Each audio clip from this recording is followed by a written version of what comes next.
My name is John Broome. I'm 50 years old. I'm the head of John Broome and Associates Consulting for Innovation, and also an adjunct professor of innovation of management at the U of O. I've lived out here for 16 years.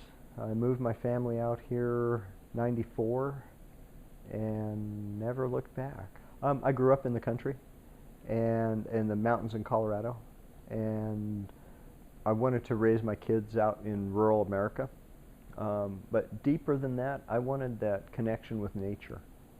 The focus really has been on what works in the long term and what's good for the earth. I don't think there's a more important topic, though, than global sustainability. It's much more healthy, by far more healthy, because a lot of the things we do for that are sustainable also require physical labor, like hauling firewood.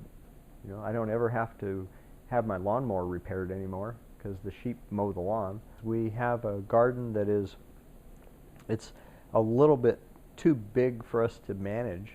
It produces more food than we can possibly eat, so we give food to Food for Lane County.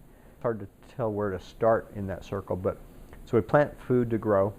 It grows. We eat it. We take the leftovers and also, you know, leaves and the other compost.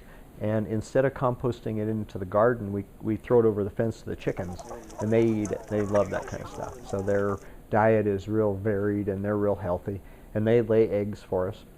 Sustainability needs to be circular, as opposed to what I hope people start to wake up to is that we really don't want to be called consumers.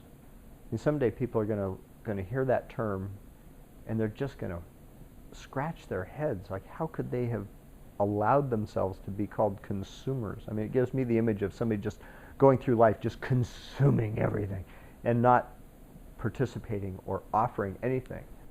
For me, it's such different worlds, though. I mean, I have an organic garden. That means we don't put poison on it and then eat the produce. Yeah, okay, good. If I'm going to be making decisions in business, I want them to be connected with reality. And when you're standing on, you know, out in the garden with a hoe in your hand, that's reality, you know.